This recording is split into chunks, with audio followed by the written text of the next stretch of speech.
Hello students. तो कैसा हुआ इकोनॉमिक्स का एग्ज़ाम? रॉकिंग ना? तो आई होप सबका इकोनॉमिक्स का एग्ज़ाम बहुत बहुत बहुत बढ़िया हुआ होगा। लेकिन ये एग्ज़ाम बढ़िया हो गया तो इसका मतलब ये नहीं है कि अब आपका आराम का दिन है। अब तो डबल मेहनत करनी है क्योंकि आ रहा है बिजनेस स्टडीज़ का एग्ज़ाम और soon after business studies accountancy भी है, राइट? तो अब तक भी अगर आपने कुछ भी नहीं किया है बच्चा लोग, तो प्लीज़ प्लीज़ प्लीज़ आज से आपने अपनी पढ़ाई शुरू कर देनी है और आप लोगों ने बिजनेस स्टडीज़ की प्रिपरेशन 1 बाय 1 वीडियोस को देखकर ख़त्म करनी है, ठीक है?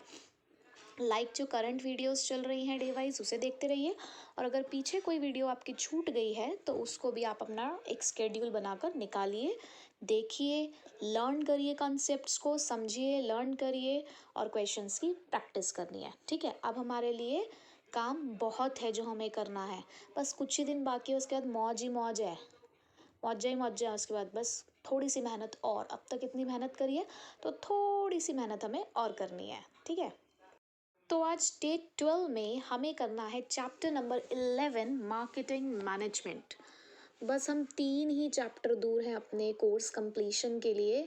बस अब हमें मार्केटिंग मैनेजमेंट, देन उसके बाद हम करेंगे अपना चैप्टर नंबर 10 और उसके बाद चैप्टर नंबर 1। बस ज़्यादा कुछ नहीं पड़ा, 80% सिलेबस हमारा कंप्लीट हो चुका है, कोई डर वाली बात नहीं है। अब हमें बहुत कुछ पढ़ लिया अब हमने, ठीक है?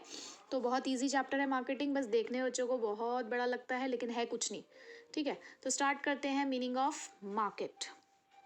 सो मीनिंग ऑफ मार्केट के लिए, मार्केट क्या है? बाजार।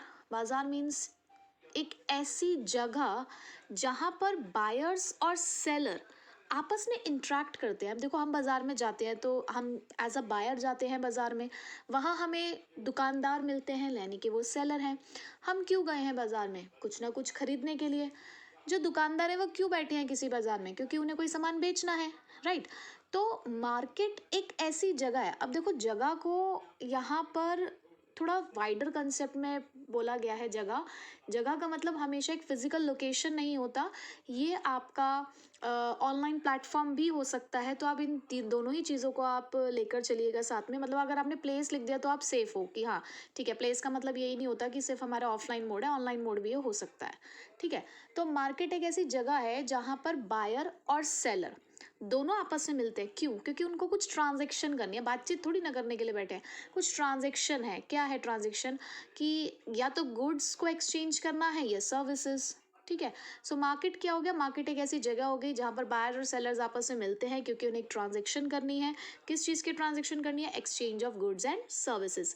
देखो, मैंने यहाँ पर नीचे कुछ बहुत ही सुंदर, क्योंकि मेरी ड्राइंग है तो मैंने देखो अपनी ड्राइंग बहुत सुंदर सी बनाई है यहाँ पे, कि एक बायर है, एक सेलर है, उनके बीच में एक्सचेंज प्रोसेस चल रहा है। कि देखो, जो सेलर है, जो बायर था, वो कहता है कि जी मुझे रजिस्टर चाहिए, तो बदले में जो शॉपकीपर है, क्योंकि वो स्टेशनरी की दुकान है, तो उसने बदले में उसको रजिस्टर दे दिया और मनी ले ली।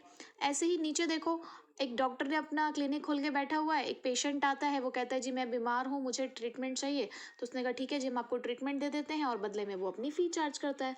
तो चाहे गुड्स हो चाहे सर्विसेज हो, एक्सचेंज प्रोसेस दोनों जगह होता है और दोनों ही मार्केट का पार्ट है, ठीक है ना? तो मार्केट के डेफिनेशन के बाद आता है मार्केटिंग। मार्केटिंग क्या होता है? देखो, मार्केट और मार्केटिंग दोनों अलग कंसेप्ट है। डेफिनेशन आती है तो बच्चे ये गलती कर जाते हैं कि अगर मार्केट पूछा है तो मार्केटिंग लिख देते हैं, मार्केटिंग पूछा है तो मार्केट लिख देते हैं।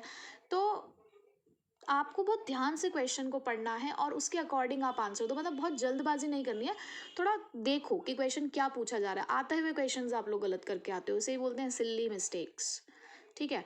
तो देखो, अब मार्केटिंग के लिए फिलिप कॉटलर जी ने कहा कि मार्केटिंग क्या है? मार्केटिंग के अंदर बातचीत है, लोग हैं, इसका मतलब इंट्रैक्शन है कुछ आपस में, इसका मतलब ये एक सोशल प्रोसेस है। मार्केटिंग क्या है? एक सोशल प्रोसेस है। और आजकल तो सोशल मीडिया से ही मार्केटिंग चल रही है ना। देखो, हम भी तो सोशल मीडिया से कनेक्टेड है एक दूसरे से। तो marketing is a social process. यहाँ भी तो मैं अपनी सर्विसेज ही प्रोवाइड कर रही हूँ आपको, in exchange of your likes, comments, your appreciation, उसके बदले में, है ना? तो सोशल प्रोसेस है by which individual groups obtain what they need and want, जहाँ पर हम ये जानने की कोशिश करते हैं कि हमारा कस्टमर चाहता क्या है, और जो वो चाहता है वही हम उसको ऑफर करेंगे, फ्रीली एक्सचेंज करेंगे, और ऐसी चीज़ ऑफर करेंगे जो हमारे लिए भी कुछ वैल्यू रखता हो और उसके बदले में हमने अपने सेलर को जो दिया हो वो चीज़ उसकी वैल्यू रखती हो। जैसे फॉर एग्जाम्पल, एक वो बच्चा आया ना स्टेशनरी की दुकान पे, उसने कहा जी मुझे एक पेन चाहिए, तो उसने कहा ठीक है मैं आपको पेन दे देता हूँ। उसने कहा हाँ ये लो आप एक पेन ले लो। अब बदले में वो उसको क्या ऑफर करेगा, उसने कहा ये पेन 5 रुपए का है, तो आपने 5 रुपए अगर उसे दिए तो वो उसके लिए वैल्यू है। पर वहीं बदले में आपने उसको एक पेज उठा के दे दिया, एक ब्लैंक पेज, उसने कहा ये लो ये मैं इसके ऊपर लिख देता हूँ 5 रुपए और ये लो अपने पास रख लो, हो गए 5 रुपए।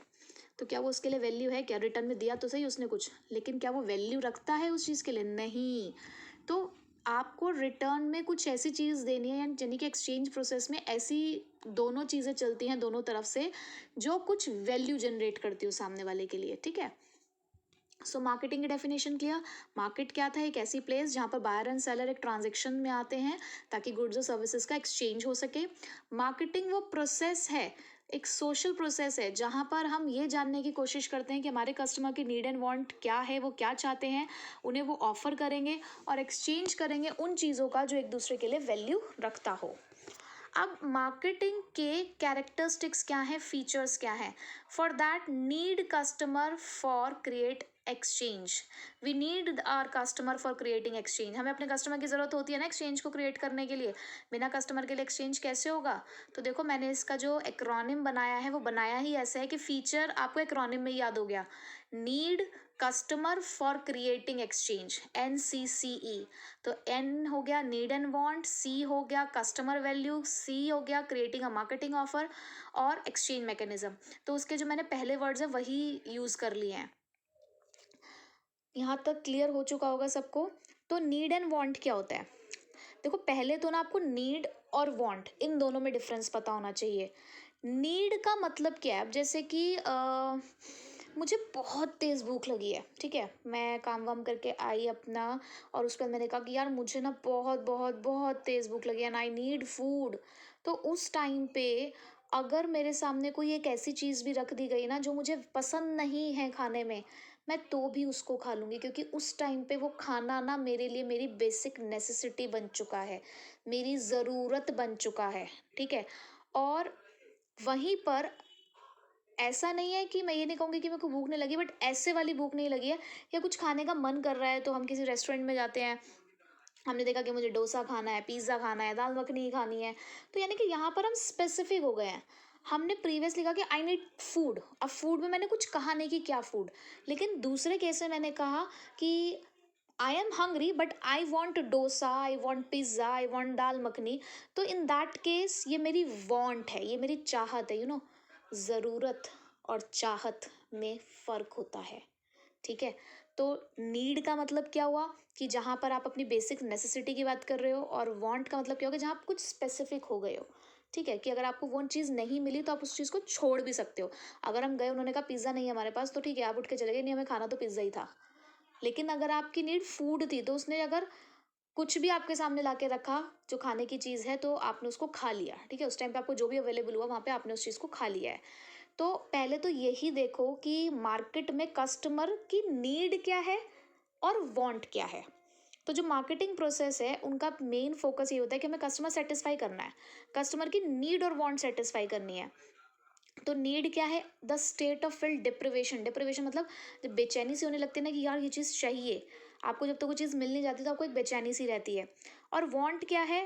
वो चीज़ें जो आपको सेटिस्फाई करने के लिए इस्तेमाल की जाए, मतलब आपकी नीड को सेटिस्फाई करने के लिए हम इस्तेमाल करते हैं, ठीक है। तो सबसे पहले यही जानना है कि what is need and what is want. उसके बाद है क्रिएटिंग एंड ऑफरिंग। देखो क्रिएटिंग एंड ऑफरिंग का मतलब होता है कि आप अपना प्रोडक्ट मार्केट में उतार रहे हो, अपने कस्टमर के सामने दिखा रहे हो, तो आप किस तरीके से उसे ऑफर करोगे, किस तरीके से आप उसे प्रेजेंट करोगे। तो मार्केटिंग ऑफरिंग का मतलब क्या हुआ कि सपोज कोई एक मोबाइल डीलर है, उस वो मोबाइल बेच रहा है, या कोई एक मोबाइल कंपनी है वो अपना मोबाइल बेच रही है, तो वो बताती है ना आपको अपने फीचर्स की 1 GB रैम है, सॉरी 1 GB कह रही हूँ 16 GB रैम है, 1 GB रैम में हो गई क्या, 16 GB रैम है, और आजकल तो 16 GB से भी बहुत आगे पहुँच चुके हैं हम। और कैमरा भी हमारा हाई क्वालिटी का है और प्राइस है हमारे पास 15,000, 20,000, 12,000, ठीक है। और हम ये कहते हैं कि हमारा मोबाइल फ़ोन ऑनलाइन वेबसाइट पे भी अवेलेबल है। तो ये हमारा अपने गुड को मार्केट में उतारने का तरीका है कि किस तरीके से हम मार्केट में अपने प्रोडक्ट को ऑफ़र कर रहे हैं। तो दूसरा मार्केटिंग के अंदर जो आपको फीचर पढ़ना था वो ये था कि हमें एक मार्केट ऑफरिंग क्रिएट करनी है। ऐसा थोड़ी कि बस बेचने निकल गए अपना प्रोडक्ट, एक तरीका होता है। उसके बाद है कस्टमर वैल्यू। हमें कस्टमर वैल्यू भी जनरेट करनी है। एक प्रोडक्ट तभी खरीदा जाएगा जब वो हमें बेनिफिट देता होगा। कैसा बेनिफिट? कि जितना पैसा हम खर्च कर रहे हैं ना उसके इक्विवेलेंट या उससे ज़्यादा। आप लोगों ने 11th क्लास में मार्जिनल यूटिलिटी वाला कंसेप्ट पढ़ा है, consumer equilibrium through utility approach. तो वहाँ पे उन्होंने बोला ना कि यार जब तक प्राइस और मार्जिन यूटिलिटी बराबर नहीं होते तब तक हम इक्विलिब्रियम में नहीं आते। जैसे कि मैं अगर सपोज करो कोई मूवी देखकर आई और कई बार हम लोग जब निकलते हैं तो लोग कुछ फीडबैक देते हुए निकलते हैं मूवी देखने के बाद कि यार पैसा वसूल मूवी थी, यार मज़ा आ गया, पैसा वसूल मूवी थी। कुछ कहते हैं पैसे वेस्ट हो गए। जो कह रहे हैं ना पैसे वेस्ट हो गए, इसका मतलब जितना पैसा उन्होंने खर्च किया ना उन्हें उसके बराबर सेटिस्फैक्शन नहीं मिला। तो वो नहीं, अगली बार नहीं ट्राई करेंगे उस पर्टिकुलर, हो सकता है उस पर्टिकुलर हीरो की मूवी वो ना देखें या उस पर्टिकुलर प्रोड्यूसर की मूवी ना देखें, डायरेक्टर की ना देखें, क्योंकि उन्हें वो बेनिफिट नहीं मिला। लेकिन वहीं पर जिन्होंने बोला ना यार पैसा वसूल मूवी थी, तो उनको उनकी वैल्यू ऑफ मनी के बराबर बेनिफिट मिला। तो इसका मतलब वो दोबारा उस चीज़ को करने की कोशिश करेंगे। तो कस्टमर वैल्यू का मतलब यही है कि आपको ऐसा प्रोडक्ट अपना तैयार करना है, इस तरीके से उसको मार्केट में लेकर आना है कि वो हमारे कस्टमर के लिए एक वैल्यू जनरेट करता हो, कि जितना पैसा वो खर्च कर रहे हैं ना उसके इक्विवेलेंट उनको बेनिफिट भी मिले। तो एक मार्केटर की जॉब ही यही है कि उसे प्रोडक्ट में वैल्यू क्रिएट करनी है और ये काम करना है अपने कॉम्पिटिटर से बेटर। ये भी चीज़ है। अब एक्सचेंज मैकेनिज्म क्या होता है? एक्सचेंज का मतलब क्या होता है कि जहाँ पर दो पार्टीज, दो या दो से ज़्यादा पार्टीज एक साथ आती है और आपस में चीज़ों को बदल रही है, समथिंग इन रिटर्न है। पर एक्सचेंज के लिए हमें कुछ कंडीशंस देखनी होती है। क्या? पहली बात तो कम से कम दो पार्टीज तो हों, that is the buyer and the seller. हर पार्टी एक दूसरे को कुछ ऑफर कर सकती हो। अगर मैंने रजिस्टर मांगा, आप मुझे रजिस्टर दे रहे हैं, तो बदले में आप उस रजिस्टर की मनी दे रही हूँ, इक्विवेलेंट, ठीक है। Each party should have the ability to communicate. हमारे पास ये जरिया हो कि हम आपस में एक दूसरे के साथ कम्युनिकेट कर सकते हो, ईदर इन रिटन और ऑरल फॉर्म। हर पार्टी के पास ये फ्रीडम हो कि वो सामने वाले के ऑफर को एक्सेप्ट या रिजेक्ट कर सकता हो। आप ज़बरदस्ती मुझे अपना सामान नहीं बेच सकते, या मैं ज़बरदस्ती आपसे सामान खरीद नहीं सकती। दोनों के पास ये राइट है कि एक दूसरे का ऑफर हम एक्सेप्ट या रिजेक्ट कर सकते हैं। पार्टीज एंटर करना चाहती हो एक दूसरे के साथ ट्रांजेक्शन में। सपोज करो कि आप कोई एक दुकान खोल के बैठे हुए हो, ठीक है। अब वहाँ पर ना उस दुकान पे कोई पुरानी दोस्त आ गई जिसके साथ थोड़े से अब मतभेद हैं, जिसकी शक्ल भी नहीं देखना चाहते हैं आप। पहले जिनकी शक्ल पे मरा करते थे, अब उनकी शक्ल नहीं देखने की इच्छा है आपकी, तो वो आपकी दुकान पे सामान लेने के लिए पहुंच गई हैं। तो अब आप नहीं बेचना चाहते उसे सामान, तो आपके पास ये राइट है। एक्सचेंज मैकेनिज्म ये कहता है कि आप की अगर विलिंगनेस नहीं है ना तो आप ट्रांजेक्शन में एंटर नहीं हुई, आप एक्सचेंज प्रोसेस मत करिए। तो विलिंगनेस बहुत ज़रूरी है। तो जब ये कंडीशन सेटिस्फाई होती है ना तब एक्सचेंज कंप्लीट होता है। तो ये हमारे फीचर्स थे कि नीड एंड वांट जानना, कस्टमर के लिए वैल्यू क्रिएट करना, अपनी मार्केटिंग ऑफरिंग देखना और उसके बाद एक्सचेंज मैकेनिज्म को पूरा करना, ठीक है।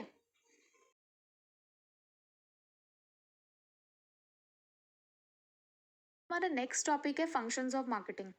देखो मैं कहूँगी कि फंक्शंस ऑफ मार्केटिंग आप लोग ज़रूर पढ़ के जाना, क्योंकि फंक्शंस ऑफ मार्केटिंग के अंदर ना बेसिकली जो इस पूरे चैप्टर के अंदर जो हम छोटे छोटे टॉपिक पढ़ने वाले हैं ना उनका इंट्रोडक्शन है ना।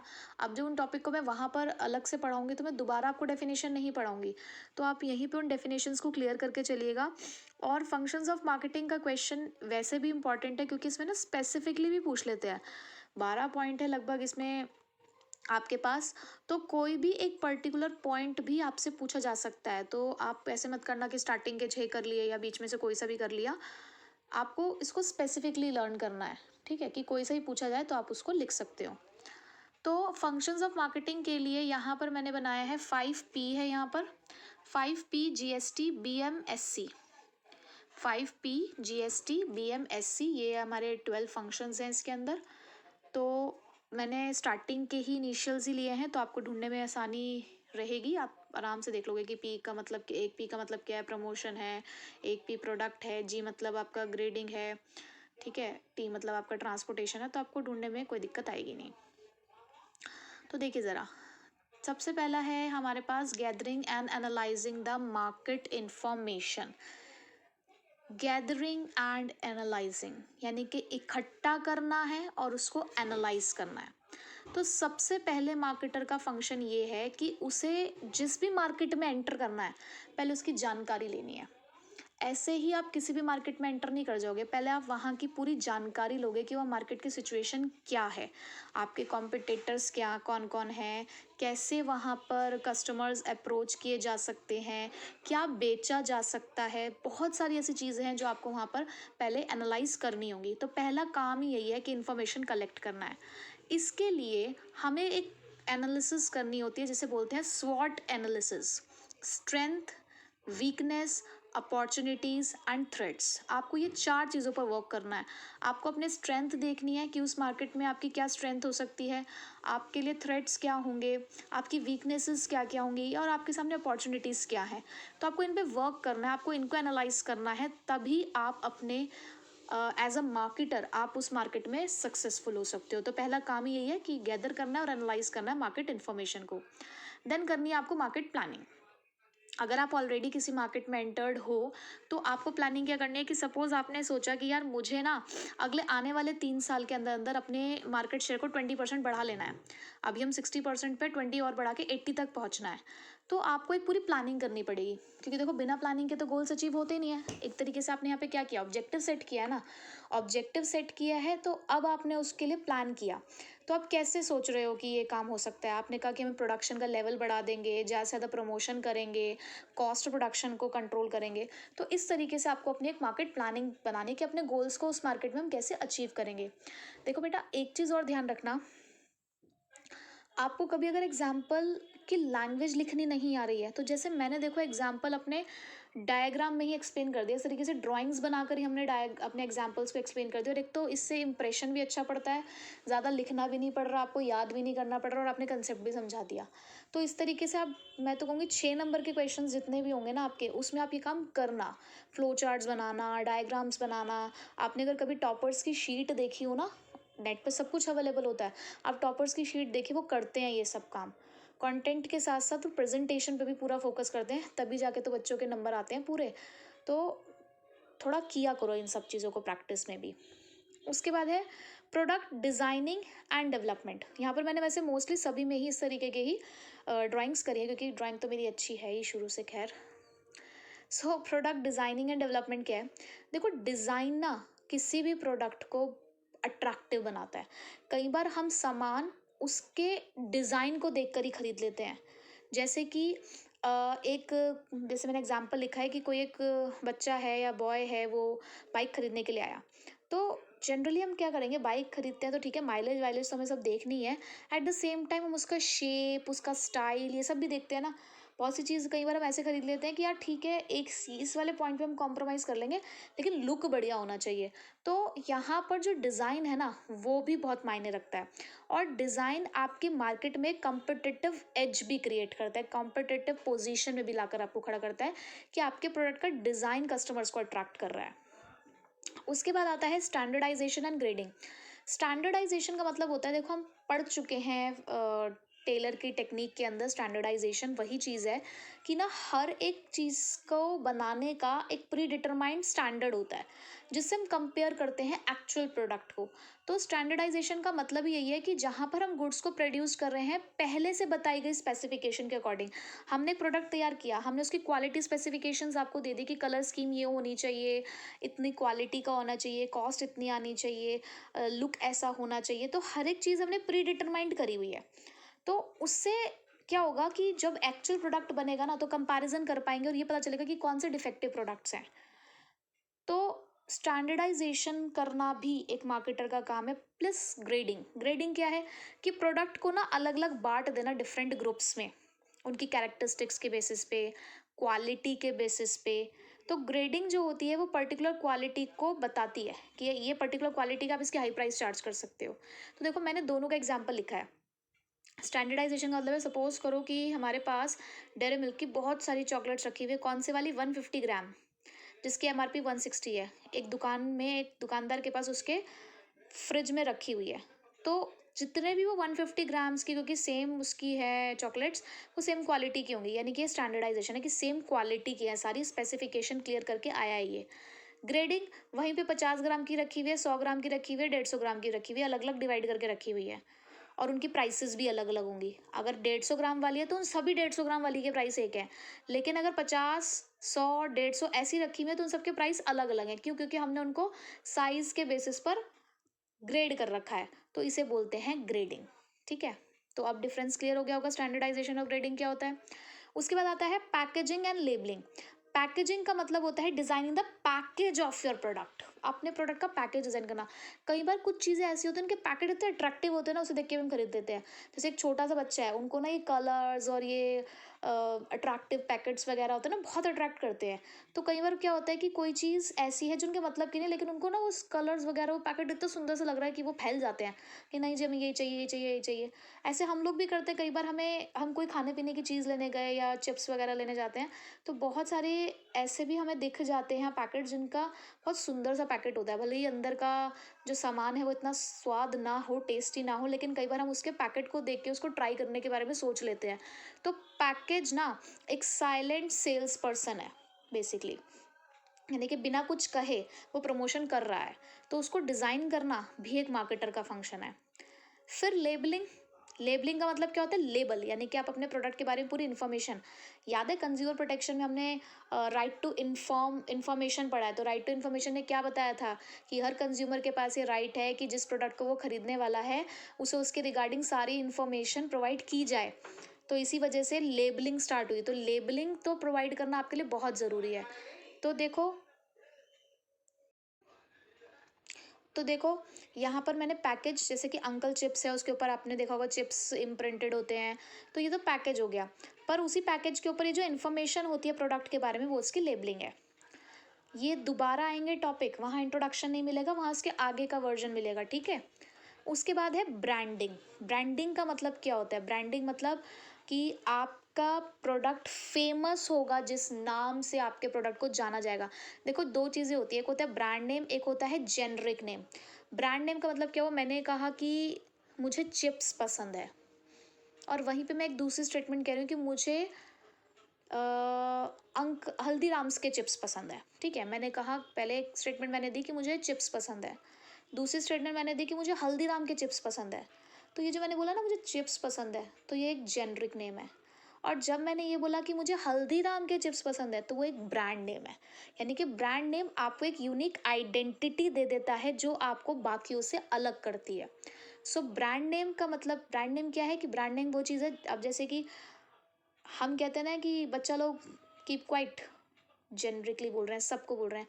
एक स्पेसिफिक हमने नेम लेके बोल दिया कि पर्सन ए चुप हो जाओ, आपका एक नेम ले दिया गया है, तो this is your brand name. ठीक है, so brand name helps in creating the product differentiation, product को डिफरेंशिएट करता है और आपके कॉम्पिटिटर से आपको हट के बताते हैं, और प्रमोशन में भी हेल्प करता है। अब लेकिन ब्रांड नेम और प्रोडक्ट नेम दोनों अलग अलग होते हैं। जैसे हम बोलते हैं ना, हम डेयरी मिल्क की चॉकलेट खाते हैं, डेयरी मिल्क की चॉकलेट खाते हैं, हमें लगता है डेयरी मिल्क की ब्रांड नेम है, but dairy milk brand name नहीं है, वो प्रोडक्ट नेम है। ब्रांड नेम तो उसका कैडबरी है। ठीक है, तो यहाँ पर इन चीज़ों में भी आपको कैटेगरी डिवाइड करनी सीखनी है कि ब्रांड नेम क्या है और प्रोडक्ट नेम क्या है। तो ब्रांडिंग क्या है, इन्हीं सब चीज़ों को सोचना। Next is customer support services. देखो बहुत इंपॉर्टेंट होती है कस्टमर सपोर्ट सर्विसेज, क्योंकि जिन प्रोडक्ट में हमें आफ्टर सेल सर्विसेज भी मिलती है ना, वहाँ हमें ज़्यादा अच्छा लगता है उस सेलर के पास जाना। तो कस्टमर सपोर्ट सर्विसेज क्या होती है, कस्टमर्स के अंदर एक वैल्यू क्रिएट करती है। जैसे कि आप उन्हें आफ्टर सेल सर्विसेज देते हो, जैसे हम एसी खरीद के लेकर आते हैं, तो वो कहते हैं ना कि आपको 3 साल की कह रही, सॉरी 3 सर्विसेज आपको मिलेंगी 1 साल के अंदर। और आप कोई वाटर प्योरीफायर ख़रीद के लेकर आए, तो उसमें वो कह देते हैं कि आपको 3 सर्विसेज फ्री, यानी कि सेल हो जाने के बाद में भी वो आपको कुछ ना कुछ सर्विसेज दे रहे हैं। कस्टमर की कंप्लेंट्स को हैंडल करना, ठीक है, क्रेडिट फैसिलिटीज़ दे देना, टेक्निकल सर्विसेज दे देना। तो ये सारी चीज़ें ना कस्टमर को अट्रैक्ट करती हैं। तो आप ऐसे कस्टमर को ज़्यादा सेटिस्फैक्शन देने के लिए आप कस्टमर सपोर्ट सर्विसेज भी डिज़ाइन कर सकते हो। उसके बाद है प्राइसिंग ऑफ प्रोडक्ट्स। क्या फ्री में बेचना है सामान? इतना सब कुछ सोच लिया, पर सामान को बेचना कितने का ये भी तो डिसाइड करना है। तो प्राइस ऑफ अ प्रोडक्ट का मतलब है वो अमाउंट ऑफ मनी जो कस्टमर पे करेगा आपको आपके प्रोडक्ट या सर्विसेज के बदले में। हम लॉ ऑफ डिमांड पढ़ के आए हैं। क्या कहता है law of demand? Inverse relationship के बारे में कहता है कि प्राइस बढ़ती है तो डिमांड कम हो जाती है, प्राइस कम होती है तो डिमांड बढ़ जाती है। यही बात है यहाँ पर भी कि जनरली कम प्राइस पे सामान ज़्यादा खरीदा जाता है और ज़्यादा प्राइस पे कम। तो प्राइस एक बहुत इंपॉर्टेंट फैक्टर है। इसके बारे में हम डिटेल में पढ़ने वाले हैं कि कौन कौन से ऐसे फैक्टर्स होते हैं जो प्राइस डिसाइड करने में हमारी मदद करते हैं। उसके बाद आया प्रमोशन। हमें बताना भी तो है ना लोगों को। सामान बना के घर में बैठ जाओगे तो कोई खरीदने आएगा क्या? नहीं ना। प्रमोशन भी तो करना है। जैसे कि मैं आपको कह रही हूँ ना, प्रमोशन करो और भी बच्चों को बताओ, उनका भी भला करो, उनका भी करो, मेरा भी करो, दोनों का भला करो। तो प्रमोशन होना चाहिए ना। तो प्रमोशन का मतलब क्या है कि जहाँ पर हम इन्फॉर्म कर रहे हैं कस्टमर्स को अपने फर्म के प्रोडक्ट के बारे में, उनके फीचर्स के बारे में, हम उनको इन्फ्लुएंस कर रहे हैं, परसुएड कर रहे हैं कि वो हमारा प्रोडक्ट खरीदे। तो प्रमोशन के अंदर 4 चीज़ें आती हैं: एडवर्टाइजिंग, पर्सनल सेलिंग, पब्लिसिटी और सेल्स प्रमोशन। मैंने चारों की ड्राइंग बनाई है, तो कि ड्राइंग तो मेरी बहुत अच्छी है ही। एक तो आप मेरी कार देख भी सकते हो कि कितनी सुंदर सी मैंने बना के काटी है। चल नहीं रही थी इसलिए काट दी मैंने। तो देखो ज़रा, पर्सनल सेलिंग का मतलब क्या होता है? आपने देखा होगा कि आपके ना डोर टू डोर लोग सामान बेचने आते हैं कई बार। तो जो डोर टू डोर सामान बेचने के लिए आते हैं ना सेल्समैन, वो पर्सनल सेलिंग होता है। सेल्स प्रमोशन, आपने प्रोडक्ट के ऊपर देखा होगा 10% extra, by one and get this free. या आप टेलीविज़न पे कोई एडवर्टाइजमेंट देख रहे हो तो वो एडवर्टाइजिंग हो गया। और या किसी ने ऐसी अफवाह उड़ाई कि यार कार ना, एक कार मिली है जो पानी से चलती है, हवा से चलती है, पब्लिसिटी। तो ये 4 प्रमोशन के ज़रिए हैं। पढ़ेंगे, थोड़ा थोड़ा इनको भी पढ़ेंगे आगे जाके। तो बेसिकली प्रमोशन है क्या? लोगों को आपके प्रोडक्ट के बारे में इन्फॉर्म कराना, ठीक है, और उनको इन्फ्लुएंस भी करना कि वो आपका प्रोडक्ट खरीदें। फिजिकल डिस्ट्रीब्यूशन, अब प्रोडक्ट की प्राइस भी डिसाइड कर दी, प्रमोट भी कर दिया, लोगों तक पहुंचाना भी तो है, उनको देना भी तो है वो प्रोडक्ट। तो फिजिकल डिस्ट्रीब्यूशन का मतलब क्या होता है कि जहाँ पर आप 2 तरीके के डिसीजन लोगे। एक तो डिसीजन लोगे कि कैसे प्रोडक्ट पहुंचाया जाएगा, channels of distribution. Channels of distribution means जिनके ज़रिए, वो ज़रिया जिसके थ्रू आप पहुंचाओगे अपने प्रोडक्ट को अपने कस्टमर्स तक। जैसे कि मैन्युफैक्चरर से होलसेलर, होलसेलर से रिटेलर, रिटेलर से कस्टमर। तो एक तरीके का चैनल ऑफ डिस्ट्रीब्यूशन है, ठीक है। दूसरा, फिजिकल मूवमेंट, कि from the place of production to the place of consumption कैसे जाएगा सामान। तो फिजिकल डिस्ट्रीब्यूशन में हमें ये सब डिसीजन लेने होते हैं। ट्रांसपोर्टेशन फिजिकल डिस्ट्रीब्यूशन का ही पार्ट है, जहाँ पर हम फिजिकली मूव करते हैं अपने सामान को, उसे जहाँ वो बन रहा है वहाँ से उसे वहाँ पहुँचाते हैं जहाँ उसकी ज़रूरत है। जैसे कि आसाम के अंदर जो टी प्रोड्यूस की जाती है वो सिर्फ स्टेट्स में नहीं बल्कि तमिलनाडु, अपने अपने स्टेट्स में नहीं, तमिलनाडु, पंजाब, जम्मू कश्मीर, हरियाणा, जहाँ जहाँ भी कंज्यूम की जाती है वहाँ वहाँ तक पहुँचाई जाती है। तो कैसे पहुँचाई जा रही है? With the help of transportation. Storage and warehousing, अब ये थोड़ी कि आज मैंने प्रोड्यूस किया सामान तो आज के आज ही बिक जाएगा, हमें उसको कुछ टाइम तक के लिए स्टोर भी करना पड़ता है। So the process of storing the product is known as warehousing. तो वेयर हाउसेज मतलब वही गोडाउंस वगैरह अपने देखना। तो जो वेयर हाउसिंग है ना, वो हमारे लिए एक टाइम गैप, जो टाइम यूटिलिटी है ना उसको प्रोवाइड कराता है, क्योंकि एक टाइम होता है, हमने सामान बनाया से लेकर हमारा सामान बिकने तक में एक टाइम होता है। तो टाइम यूटिलिटी प्रोवाइड करते हैं हमें वेयर हाउसेज। तो यहाँ पर प्रोडक्ट्स के स्मूथ सप्लाई के लिए हमें उनके स्टोरेज की फैसिलिटीज़ अवेलेबल करनी होती है, मतलब फैसिलिटी के बारे में हमें सोचना होता है। तो यहाँ पर ये भी बहुत इंपॉर्टेंट फंक्शन है एक मार्केटर का, जो उसे सोचना होता है। तो ये टोटल 12 फंक्शंस हैं हमारे मार्केटर के, जो उसे परफॉर्म करने होते हैं while performing the marketing activity. तो पढ़ लेना इन्हें भी अच्छे से, ऐसे कोई खास चीज़ नहीं है, आप समझ कर भी लिख सकते हो। बस स्टार्टिंग के 2-3 पॉइंट्स हैं जिनका अंदर का थोड़ा कंटेंट आपको पढ़ना पड़ेगा।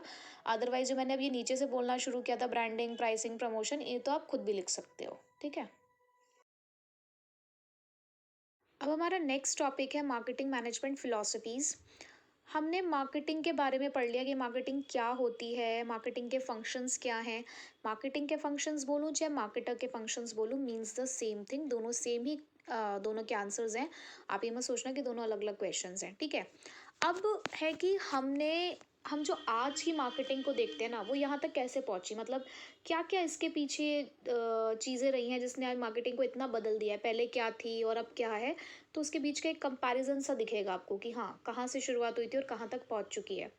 तो इसके लिए 2P SMS, 2P SMS यानी कि production concept, product concept, selling concept, marketing concept और सोसाइटल मार्केटिंग कंसेप्ट, ठीक है।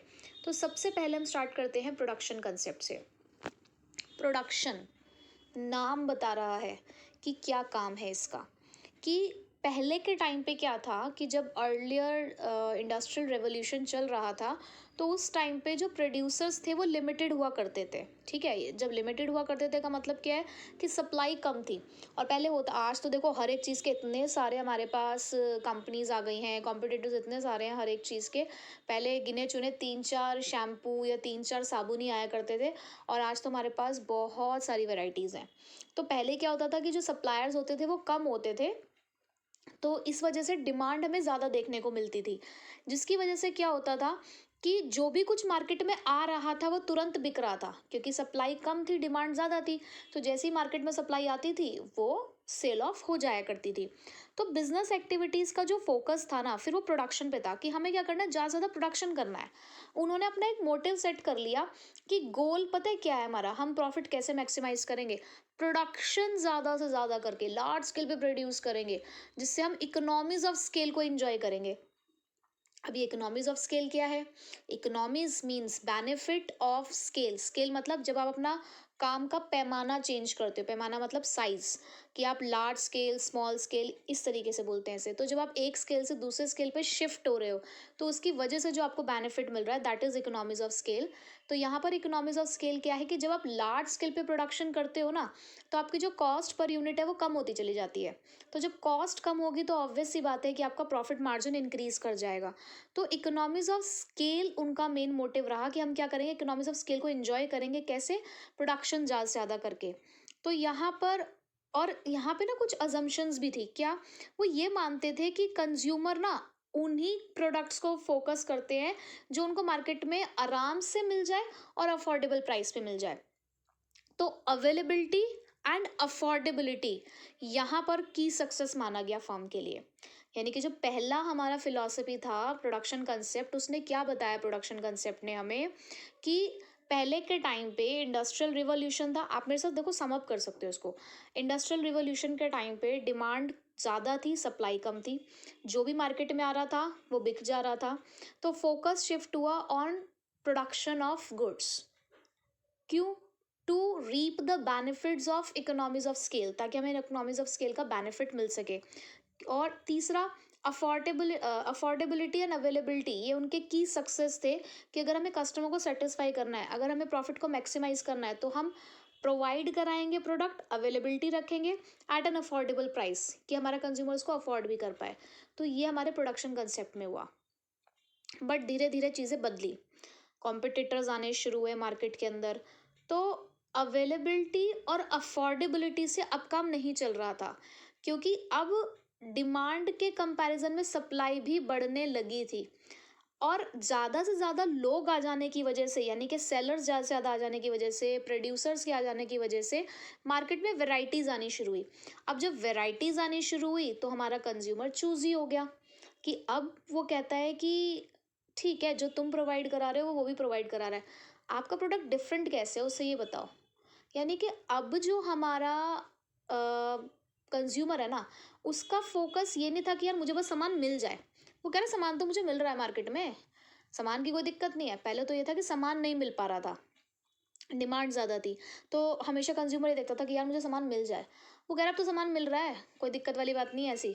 ये बताओ तुम्हारा प्रोडक्ट क्यों खरीदूं मैं, तुम्हारा प्रोडक्ट उससे कैसे डिफरेंट है।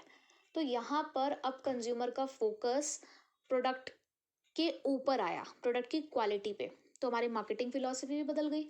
तो प्रोडक्ट कंसेप्ट के अंदर हमारा जो प्रॉफिट मैक्सिमाइजेशन का गोल था वो था in increasing the quality of a product, कि हमें अपने प्रोडक्ट को अपने कॉम्पिटिटर से बेटर दिखाना है, तो हम क्वालिटी पे फोकस कर रहे थे। सिर्फ कम प्राइस पे प्रोडक्ट को अवेलेबल करा देना अब हमारा टारगेट नहीं रहा था। तो जो फोकस था वो शिफ्ट हुआ क्वांटिटी से क्वालिटी की तरफ। प्रोडक्ट को ज़्यादा से ज़्यादा इम्प्रूव करना हमारे लिए अब मेन मोटिव हो गया, क्योंकि हमारा कस्टमर अब प्रोडक्ट को कंसिडर कर रहा है, प्रोडक्शन को नहीं देख रहा। ठीक है, तो फिलॉसफी चेंज हुई। अब फिर उसके बाद क्या हुआ, अब सब लोगों ने क्वालिटी प्रोवाइड करनी शुरू। अब सब लोग ये बात कस्टमर्स तक पहुंचाएं कैसे कि हम क्यों बेटर हैं, कैसे लोगों को ये पता चले कि मार्केट में इतनी सारी कंपनीज अवेलेबल हैं और अलग अलग तरीके के प्रोडक्ट वो बेच रही हैं। तो प्रोडक्ट की क्वालिटी और अवेलेबिलिटी अब सर्वाइवल और ग्रोथ नहीं कर पा रही थी, क्योंकि बहुत सारे ऐसे सेलर्स आ चुके थे जो क्वालिटी प्रोडक्ट्स बेच रहे थे। तो अब यहाँ पर हमारे लिए ज़रूरत थी कि हमें ना कस्टमर को बनाए रखना है, पहले तो उसे अट्रैक्ट करना है कि भाई 10 दुकानें हैं, सपोज एक कस्टमर सामने से आ रहा है, तो पहले तो हमें ये करना है कि वो कस्टमर हमारी दुकान पे आके रुके। भाई अवेलेबिलिटी भी है, क्वालिटी भी है, अफोर्डेबिलिटी भी है, पर वो हमारी ही दुकान पे आकर रुके, हमें अब ये करना था। तो यहाँ पर नीड अराइज हुई थी कि हमें एडवर्टाइजमेंट करना है, हमें प्रमोशनल एफर्ट्स दिखाने होंगे, हमें प्रमोशनल एक्टिविटी करनी है, ताकि कस्टमर हमारे प्रोडक्ट के लिए अट्रैक्ट हो। तो यहाँ फोकस बदल चुका था एग्रेसिव सेलिंग पर।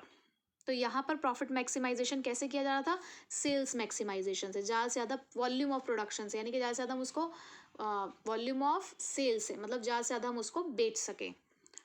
क्लियर, पहले अवेलेबिलिटी थी, फिर उसके बाद क्वालिटी पे आए, क्वालिटी से अब सेलिंग पे आए। अब क्या हुआ, चलो जी ठीक है, एडवर्टाइजमेंट भी आपने अच्छे से अच्छी कर ली, लेकिन अब यहाँ पर क्या हुआ कि हमारी जो मार्केट है ना, वो मार्केट ओरिएंटेशन में बदल चुकी थी। मार्केट ओरिएंटेशन का मतलब क्या है कि कस्टमर सेटिस्फाई होना चाहिए। अब चाहे वो कस्टमर प्रोडक्ट से सेटिस्फाई हो रहा है, प्रोडक्शन से सेटिस्फाई हो रहा है, या हमारे प्रमोशनल एक्टिविटी से सेटिस्फाई हो रहा है। और कस्टमर पता है कब सेटिस्फाई होगा, जब उसको वो मिलेगा जो वो चाहता है। आप अभी तक अपनी मर्जी से सामान बनाकर बेच रहे हो मार्केट के अंदर, लेकिन जो वो चाहता है अगर वो उसे मिल जाएगा ना, तो वो हाईली सेटिस्फाइड होगा। और जितना ज़्यादा आप कस्टमर को सेटिस्फाइड करोगे, आप उतने ही सक्सेसफुल होगे। तो मार्केटिंग कंसेप्ट में उन्होंने कहा कि हम ना कुछ पिलर्स बनाते हैं। हमने कुछ डिसाइड किया है क्या, कि देखो सबसे पहले तो ये पहचानो कि आपके कस्टमर कौन से, आप क्या बेचने जा रहे हो, मतलब आपको किसको टारगेट करना है। अब ऐसे तो है नहीं कि पूरी दुनिया को आप टारगेट करने जा रहे हो, एक पर्टिकुलर ग्रुप ऑफ पीपल को आप टारगेट करने जा रहे हो। तो पहले तो अपने कस्टमर को आइडेंटिफाई करो, ठीक है, अपनी टारगेट मार्केट देखो। फिर उस टारगेट मार्केट के कस्टमर्स की नीड और वांट, इच्छा और चाहत बता चुकी हूँ, पता होना चाहिए इच्छा और चाहत क्या होती है आपकी। ठीक है, अपनी इच्छा और चाहत ज़रा मुझे बता देना क्या क्या तुम्हारी कमेंट बॉक्स में, देखूँ मैं भी। तो सबसे पहले आपको ये देखना है कि नीड और वांट क्या है कस्टमर की।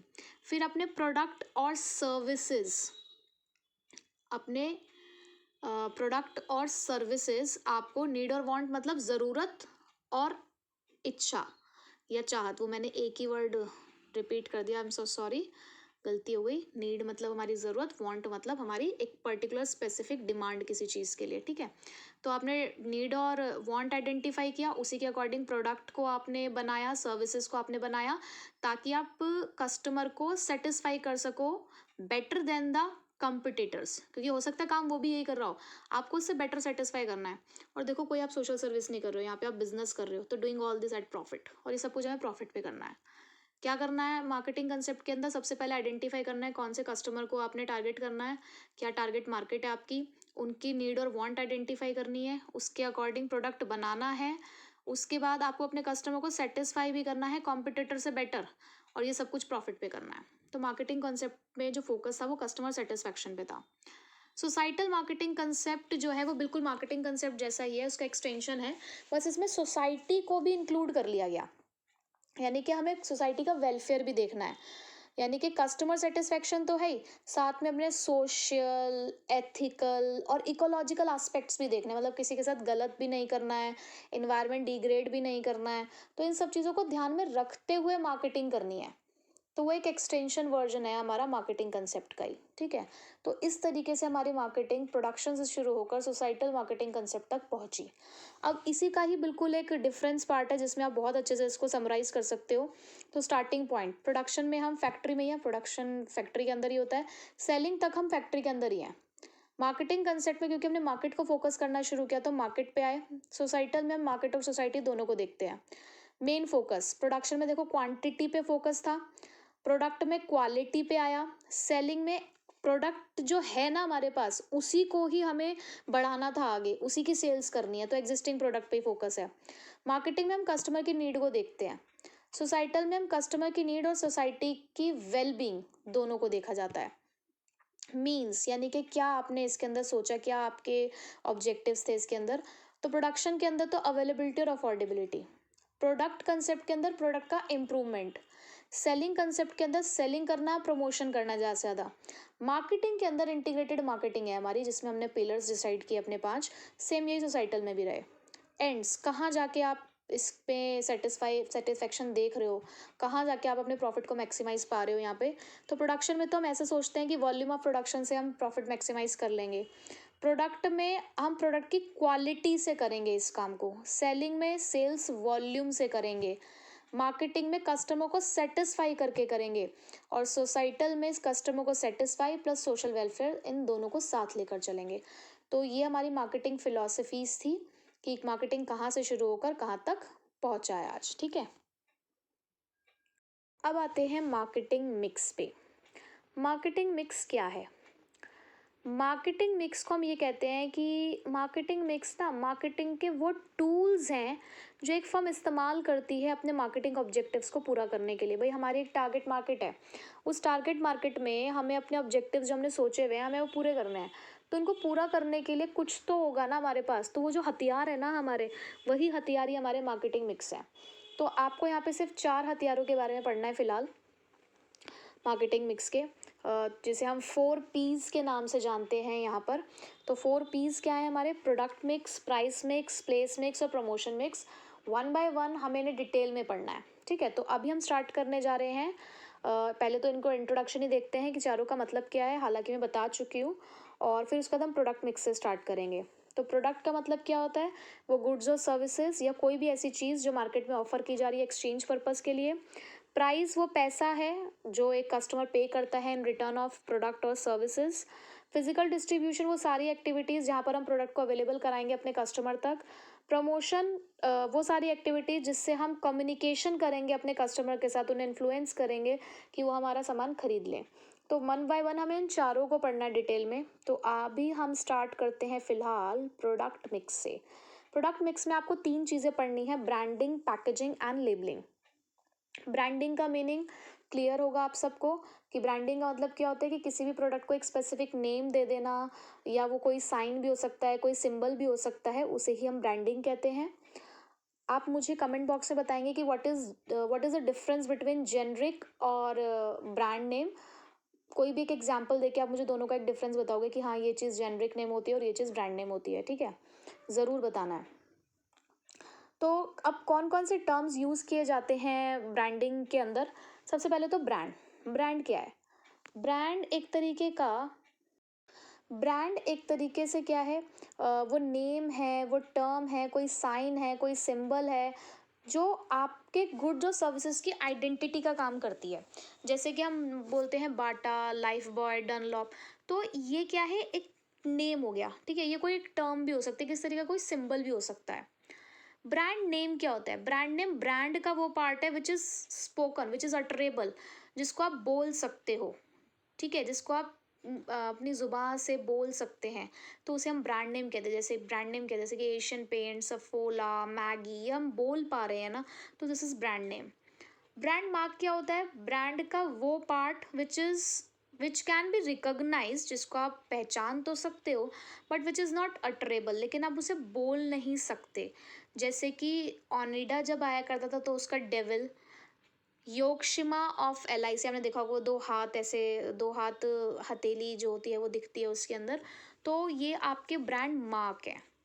इसी ब्रांड मार्क को जब आप लीगल प्रोटेक्शन दिलवा देते हैं, रजिस्टर्ड करा लेते हैं, तो वो बन जाता है आपका ट्रेडमार्क। ठीक है, तो ये हमारे कुछ टर्म्स हैं जो ब्रांड में यूज़ किए जाते हैं ब्रांडिंग के अंदर। स्टार्ट करते हैं ब्रांडिंग। तो जो ब्रांडिंग है उसके एडवांटेज है या बेनिफिट्स हैं मार्केटर्स को अलग और कस्टमर्स को अलग। अगर आपको मार्केटर्स के लिए बेनिफिट्स याद करने हैं तो उसे आप made means making product differentiation, A है advertising and display programme, D है डिफरेंशियल प्राइसिंग और ई है ease in introduction of new product. तो सबसे पहला पॉइंट है कि मेकिंग प्रोडक्ट डिफरेंशिएशन। अगर ब्रांडिंग है तो ब्रांडिंग आपके प्रोडक्ट को आपके कॉम्पिटिटर से अलग हटके बताता है। आप भी अपने घर में बहुत सारे अलग अलग ब्रांड्स का सामान इस्तेमाल करते होगे, तो क्योंकि आपके पास वो एक पर्टिकुलर नेम है, एक स्पेसिफिक नेम है, तो आप उसे डिफरेंशिएट कर पा रहे हो। ठीक है। अगर यही अलग अलग नेम्स नहीं होते तो हमारे लिए उस चीज़ को डिफरेंशिएट करना बहुत डिफ़िकल्ट हो जाता। ठीक है।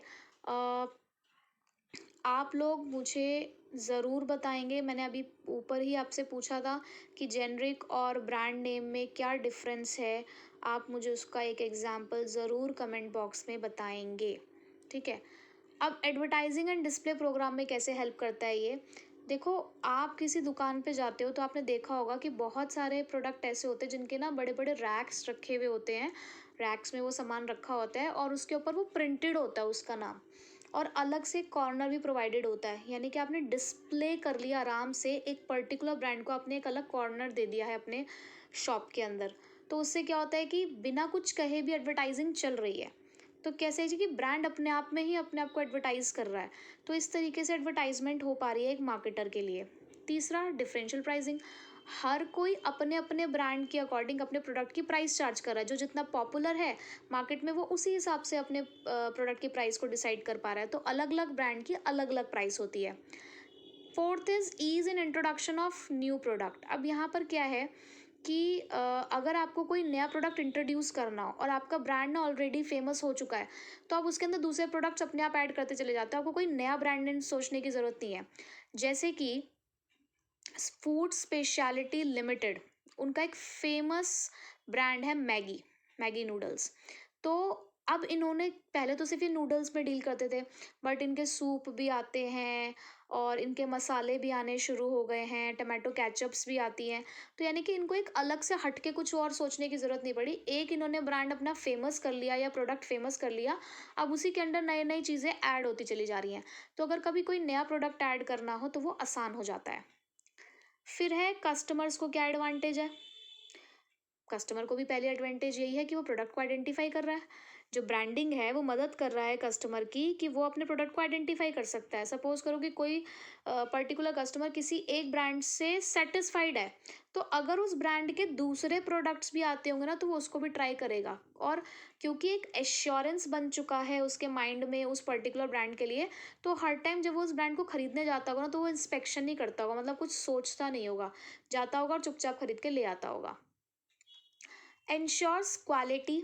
जो ब्रांडिंग है वो हमारे माइंड में ना एक क्वालिटी स्पेसिफिकेशन भी बना देता है। तो अगर हम किसी एक पर्टिकुलर ब्रांड को इस्तेमाल करते हैं, उससे खुश हैं उसकी क्वालिटी से, तो ये कस्टमर के माइंड में भी एक कॉन्फिडेंस बिल्डअप करता है, जिससे उसका सेटिस्फैक्शन लेवल अपने आप ही बढ़ जाता है कि भाई इस ब्रांड के जो सामान होते हैं वो अच्छे ही होते हैं।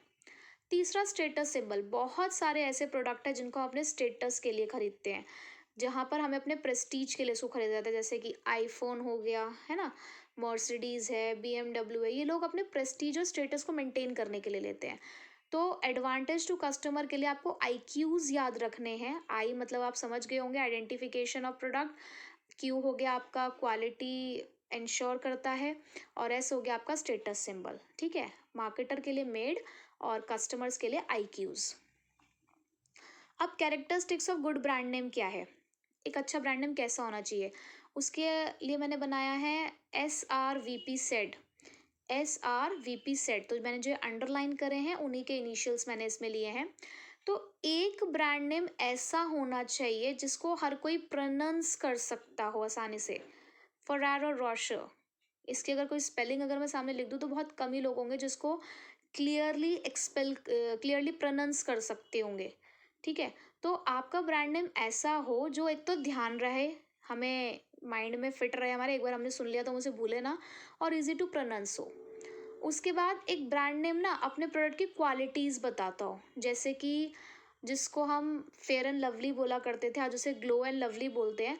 तो नाम से पता चल रहा है कि ये कोई फेयरनेस क्रीम है। हाजमोला क्या बताता है कि भाई हाजमा डाइजेशन के लिए यूज़ की जाती है। बूस्ट, बूस्ट मतलब कहीं ना कहीं एनर्जी से जुड़ा हुआ है। तो आप जितने भी ब्रांड इस्तेमाल करते हो वो अपने प्रोडक्ट के बेनिफिट्स को डिस्क्राइब करता हो। आपका ब्रांड नेम डिस्टिंक्टिव होना चाहिए, मतलब थोड़ा सा डिफरेंट, यूनिक। आपका ब्रांड नेम आपके पैकेजिंग और लेबलिंग रिक्वायरमेंट को पूरा करता हो कि अगर हमें डिफरेंट एडवर्टाइजमेंट मीडिया या डिफरेंट लैंग्वेजेस में अगर हमें इसको पब्लिश करना है या कास्ट करना है, दिखाना है आपका ब्रांड, तो वो हम दिखा सकते हो आसानी से। ब्रांड नेम वर्सेटाइल होना चाहिए। वर्सेटाइल मतलब कि वैराइटीज़ ऐड अगर हमें करनी हो, अगर हमें एक ही ब्रांड के अंदर बहुत सारे प्रोडक्ट ऐड करने हो तो हम कर सकते हो। ऐसा हम देखते हैं, मैगी है, कोलगेट है हमारे पास, गोदरेज है, तो इनके मल्टीपल प्रोडक्ट्स हैं हमारे पास। आपका ब्रांड नेम ऐसा हो जिसको रजिस्ट्रेशन मिल सकता हो, लीगली आप उसको रजिस्टर्ड करा सकते हो। आपका ब्रांड नेम आउटडेटेड नहीं होना चाहिए, मतलब ऐसा ना हो बिल्कुल कि जिसकी कोई स्टेइंग पावर नहीं है, कुछ ही दिनों में वो पुराना सा लगने लग गया, मतलब यूनिक है, उसकी स्टेइंग पावर होनी चाहिए। तो ये एक अच्छे ब्रांड की क्या होती हैं, कैरेक्टरिस्टिक्स। अब हमारे पास सेकंड है प्रोडक्ट मिक्स का पार्ट, पैकेजिंग। पैकेजिंग की हम डेफिनेशन ऑलरेडी पढ़ चुके हैं कि क्या है, कि डिज़ाइन करना, प्रोडक्ट के पैकेट को डिज़ाइन करना, उसके रैपर को डिज़ाइन करना। अब यहाँ पर पैकेजिंग के हमारे पास 3 लेवल होते हैं, प्राइमरी, सेकेंडरी और ट्रांसपोर्टेशन। अब प्राइमरी, सेकेंडरी और ट्रांसपोर्टेशन पैकेज होता क्या है? देखो, आप जब कोई भी प्रोडक्ट लेकर आते हो, सपोज आप कोई टूथपेस्ट लेकर आए, तो टूथपेस्ट जनरली एक, जब आप एज अ कंज्यूमर आप जब उसको लेकर आ रहे हो तो एक छोटे से डब्बे में होता है, फिर डब्बे में एक ट्यूब सी निकलती है। जब आप उस प्रोडक्ट को इस्तेमाल करना शुरू करते हो तो आप डब्बा फेंक देते हो, वो जो छोटा सा डब्बा लंबा सा होता है उसको आप फेंक देते हो। बट ट्यूब को आप तब तक रखते हो अपने पास जब तक कि वो ख़त्म नहीं हो जाती। इवन उसको पूरा घिस घिस के उसको काट वाट के सब कुछ, जब तक बिल्कुल एकदम एंड पॉइंट पर नहीं आता तब तक आप उस ट्यूब का इस्तेमाल करते हो। ठीक है। पर क्या ये ट्यूब या ये जो टूथपेस्ट है, ये आपके रिटेलर के पास या होलसेलर के पास एक एक ट्यूब करके आया होगा क्या? या किसी बड़े से बॉक्स में इसको रखा गया होगा, इसकी 100 या 50 यूनिट पहले एक डब्बे में रखी गई होगी, फिर ये ट्रांसपोर्ट हुई होगी, है ना? ऐसा ही हुआ होगा ना, एक एक ट्यूब तो नहीं आई होगी। तो जिस बड़े डब्बे में रखकर एक रिटेलर या होलसेलर के पास कोई भी सामान आता है, कॉरुगेटेड बॉक्स बोलते हैं उन्हें, तो जिसमें सामान आता है उसे ट्रांसपोर्टेशन पैकेज कहते हैं। ट्रांसपोर्टेशन नाम से पता चल रहा है ना, कि ऐसा पैकेज जो स्टोरेज ट्रांसपोर्टेशन के लिए इस्तेमाल किया जा सकता हो। ठीक है। उसके बाद उस डब्बे में हमने एक निकाला टूथपेस्ट जो कि एक छोटे से और डब्बे में है, वो उसका सेकेंडरी पैकेज है। सेकेंडरी पैकेज को हम तब तक अपने पास रखते हैं जब तक कि वो रेडी फॉर यूज़ नहीं हो जाता। जब उसको हम इस्तेमाल करने लगेंगे तब हम सेकेंडरी पैकेज फेंक देते हैं। बट प्राइमरी पैकेज वो पैकेज है which is the immediate container, यानी कि आपके प्रोडक्ट के बाद जो कंटेनर है वो प्राइमरी पैकेज ही है, और जिसको आप तब तक रखते हो अपने पास जब तक कि आप उस प्रोडक्ट को इस्तेमाल नहीं कर लेते। आप उस प्रोडक्ट के थ्रू आउट द लाइफ तक भी उस प्राइमरी पैकेज को रख सकते हो। तो ये 3 लेवल है हमारे पैकेजिंग के। ठीक है। उसके बाद इसकी इम्पोर्टेंस के लिए डी सर, इम्पोर्टेंस के लिए डी सर। डी मतलब क्या हुआ, वही डिफ्रेंशिएशन। देखो सब में डिफ्रेंशिएशन बार बार आ ही रहा है ये। एस मतलब सेल्फ सर्विस आउटलेट, आई हो गया आपका इनोवेशनल अपॉर्चुनिटी, और आर राइजिंग द स्टैंडर्ड। देखो पैकेजिंग ना स्टैंडर्ड्स और हेल्थ सैनिटेशन के लिए भी ज़रूरी है। देखो अगर आपको ये जो फेयरनेस क्रीम है, ये ऐसे खुली मिला करती, जैसे आपने देखा होगा ना जो होलसेल की राशन की दुकानें होती हैं वहाँ पे चावल चीनी दालें ऐसे खुली रखी हुई होती हैं, कट्टों में थोड़ी थोड़ी डाल डाल के। ऐसी अगर आपको फेयरनेस क्रीम भी रखी हुई होती तो, टूथपेस्ट भी ऐसे खुले से रखे हुए होते तो, खुली चीज़ों में थोड़ा सा हमें लगता ही है ना कि यार हाइजीन नहीं है चीज़ें। जैसे अगर ये खुली आप दाल वाल भी लेते हो तो कहीं ना कहीं तो इसमें भी थोड़ा सा लगता है ना, क्योंकि जितनी भी आपकी राशन की दुकानें होती हैं इनमें चूहे वगैरह तो घूमते रहते हैं, तो आपको क्या पता कि आप कितना शुद्ध सामान इस्तेमाल कर रहे हो। तो अगर कोई चीज़ वही पैकेट में है, पैकिंग के अंदर है, तो उससे ये है कि हाँ हम जो है हाइजीन प्रोडक्ट ही खरीद रहे हैं। प्लस अडल्ट्रेशन वाली बात भी है यहाँ पर, कि पैक्ड प्रोडक्ट के अंदर जो अडल्ट्रेशन है उसके चांसेस ऐसे लगता है कि कम ही होते हैं। सेल्फ सर्विस आउटलेट्स जैसे कि रिलायंस होता है, बिग बाज़ार है, तो ये सेल्फ सर्विस आउटलेट है। यहाँ पर आपको ना प्रॉपर एक स्टाफ वो हेल्प करते हैं, लेकिन आप अपनी बकेट लेके खुद ही सारा सामान अपने बकेट में डालते हो, क्योंकि यहाँ पर जो पैकेट है प्रोडक्ट का वो अपने आप में ही सब कुछ बता रहा होता है। और मैंने आपको बताया भी था कि जो पैकेजिंग है उसे साइलेंट सेल्समैन भी कहा जाता है। तो सेल्फ सर्विस आउटलेट पे पैकेजिंग बहुत इंपॉर्टेंट रोल प्ले करता है। इनोवेशनल अपॉर्चुनिटीज़, आजकल बहुत सारे ऐसे हमारे पास पैकेजिंग के मेथड आ चुके हैं जिसकी वजह से आप खाने को स्टोर भी कर सकते हो। आपने वो सुना होगा, रेडी टू ईट, बनी बनाई सब्जियां, बनी बनाई रोटी, जस्ट गर्म पानी में आपने सब्जी, वो जो मसाला होता है उसे डाला, आपकी सब्जी तैयार। सूप आते हैं, क्या करना है, गर्म पानी में से वो पैकेट को डालना ही तो है, सूप रेडी हो गया।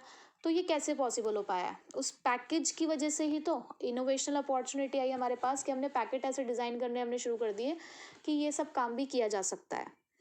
प्रोडक्ट का डिफ्रेंशिएशन तो खैर है ही, जैसे कि अगर सपोज करो किसी को पढ़ना नहीं भी आता, जैसे मुझे कहना है कि मुझे ना जो ब्लू वाला लेज़ है, जो इंडिया मैजिक मसाला वाला होता है, मुझे वो खाना है। तो सपोज़ मैंने किसी ऐसे बंदे को भेजा जिसको नहीं पढ़ना वढ़ना आता, तो वो क्या कहेगा कि वो नीले वाला दे देना। तो प्रोडक्ट का जो पैकेज है ना, वो प्रोडक्ट को डिफ्रेंशिएट कर ही देता है। तो ये एक पैकेजिंग की इम्पोर्टेंस है। फंक्शंस क्या हैं? प्रोडक्ट का आइडेंटिफिकेशन, अगर हम सपोज करो पेप्सोडेंट इस्तेमाल करते हैं तो हमें दूर से वो नीला नीला दिख जाएगा, क्योंकि पेप्सोडेंट नीले से कलर के डब्बे में आता है, नीले वाइट में, तो दूर से हम प्रोडक्ट को आइडेंटिफाई कर सकते हैं। कोलगेट है, रेड कलर में आता है, तो दूर से ही आइडेंटिफाई हमारा किया जा सकता है।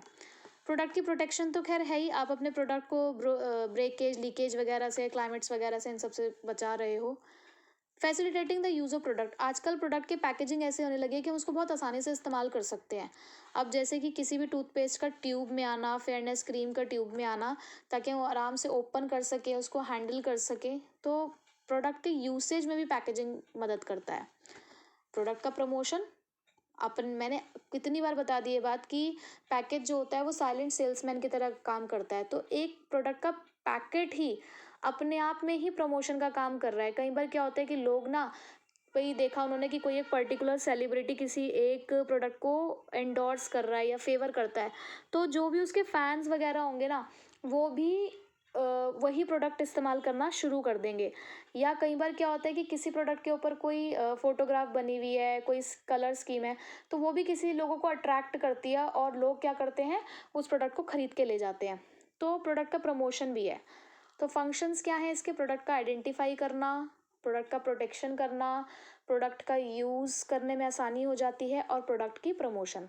तो इसके लिए आपको याद करना है PPFP, PPFP या 3PF भी कर सकते हो आप, जैसे भी आपको सुटेबल हो। तो इसी के साथ पैकेजिंग ख़त्म होता है। हम थर्ड एलिमेंट में हमारे प्रोडक्ट मिक्स के, जो कि है लेबलिंग। लेबलिंग क्या होती है कि जहाँ पर हम प्रोडक्ट की इन्फॉर्मेशन, पूरी डिटेल इन्फॉर्मेशन प्रोडक्ट के बारे में, उसका कंटेंट, उसके मेथड ऑफ यूज़, सब कुछ बताते हैं। तो लेबलिंग के हमें पढ़ने हैं फंक्शंस, जिसके लिए पिग डीपी, पिग की डीपी देखो जाके, पिग की डीपी देखो, लेबलिंग के फंक्शंस पता चलेंगे। पिग की डीपी देखो जाके, लेबलिंग के फंक्शंस पता चलेंगे। और स्टूडेंट्स, आई होप कि आप बना रहे हैं नोटबुक। बहुत सारे एक्रोनिम्स हो चुके हैं और बार बार उनको याद करोगे क्या? वीडियो थोड़ी खोलते रहोगे बार बार, मुझे पता है इतने तो आप आज्ञाकारी बालक भी नहीं है कि आप ये काम करेंगे। तो इसलिए नोटबुक बनती रहनी चाहिए ताकि वो एक्रोनिम्स आपको एक जगह पर मिल सकें, ठीक है? तो लेबलिंग के फंक्शंस के लिए क्या देखना है? Pig DP, note it down right now, ठीक है? तो स्टार्ट करते हैं functions. Describe the product and specify it's content, सबसे बड़ा फंक्शन यही है लेबलिंग का कि वो प्रोडक्ट को डिस्क्राइब करता है, यानी कि उसका यूसेज, उसको इस्तेमाल करने में कोई रिस्क तो नहीं है, उसका कंटेंट, ठीक है? जैसे कि कोकोनट ऑयल डिस्क्राइब करता है कि वो पूरे प्योर कोकोनट ऑयल से बना है, हीना के साथ मिला हुआ है, आंवला लेमन भी है इसके अंदर, तो मतलब ये हमारे बालों के लिए अच्छा होता है। तो इस तरीके से प्रोडक्ट को डिस्क्राइब करना, उसके कंटेंट को डिस्क्राइब करना, ये लेबलिंग फंक्शन का काम है। दूसरा, प्रोडक्ट की आइडेंटिफिकेशन, प्रोडक्ट के ब्रांड की आइडेंटिफिकेशन। जैसे कि आपने देखा होगा कि बहुत सारे जो पोटैटो चिप्स के पैकेट होते हैं उसके ऊपर चिप्स इम्प्रिंटेड होते हैं, ठीक है ना? और चॉकलेट है तो उसके ऊपर चॉकलेट बनी हुई होती है। तो ब्रांड नेम और जो जो ब्रांड नेम है या फिर कोई प्रोडक्ट नेम है, तो वो अपने आप में आइडेंटिफाई करने में हेल्प करे, क्योंकि लेबलिंग उस ब्रांड नेम और प्रोडक्ट नेम को दिखा रहा है, उसके बारे में इंफॉर्मेशन पूरी दे रहा है। तो प्रोडक्ट की आइडेंटिफिकेशन, ब्रांड की आइडेंटिफिकेशन भी लेबल के थ्रू हो जाती है।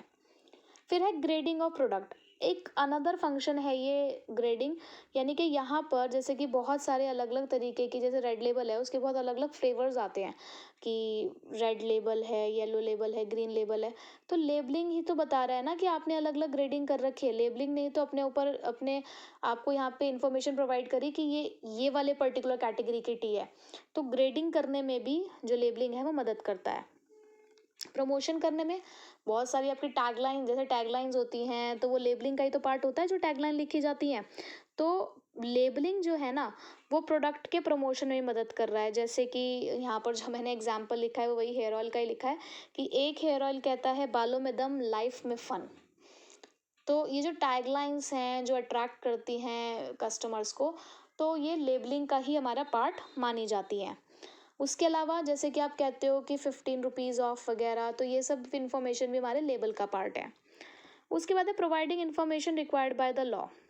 कुछ चीज़ों के बारे में लॉ भी कहता है कि आपको अपने प्रोडक्ट के ऊपर लिखनी होगी। जो आप लेबल डिज़ाइन कर रहे हो उस लेबल में आपको वो स्टैचुटरी वार्निंग देनी होगी। जैसे कि भाई आप सिगरेट के पैकेट पे अगर देखो तो उस पर लिखा होता है cigarette smoking is injurious to health. उनका काम है ये बताना कि ये प्रोडक्ट हार्मफुल है। आपको लेना है तो लो, आपकी इच्छा है कि आपको अपनी ज़िंदगी से कितना प्यार है, ठीक है। उसके अलावा कोई एक पर्टिकुलर मेडिसिन है तो उस मेडिसिन के रिकमेंडेशंस लिखे होते हैं, keep away from the reach of children, adult dosage कितनी है, चिल्ड्रन डोसेज कितनी है। तो ये सारी इन्फॉर्मेशन लॉ कहता है कि आपको प्रोवाइड करनी पड़ेगी लेबल पे। तो ये भी हमारे लेबलिंग का एक फंक्शन है। तो लेबलिंग के हमारे यही 5 फंक्शंस थे: प्रोडक्ट को स्पेसिफाई करना, उसके कंटेंट को बताना, प्रोडक्ट और ब्रांड के आइडेंटिफिकेशन करा के देना, उसकी ग्रेडिंग करना, प्रोडक्ट का प्रमोशन करना और वो इन्फॉर्मेशन प्रोवाइड करना जो लॉ कहता है हमें प्रोवाइड करने के लिए।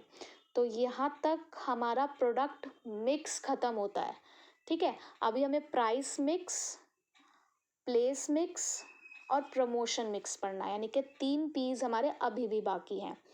तो इसको अच्छे से यहाँ तक पहले आप लोग प्रिपेयर कर लीजिए, फिर हम कल इसके आगे के पार्ट को करेंगे, ठीक है।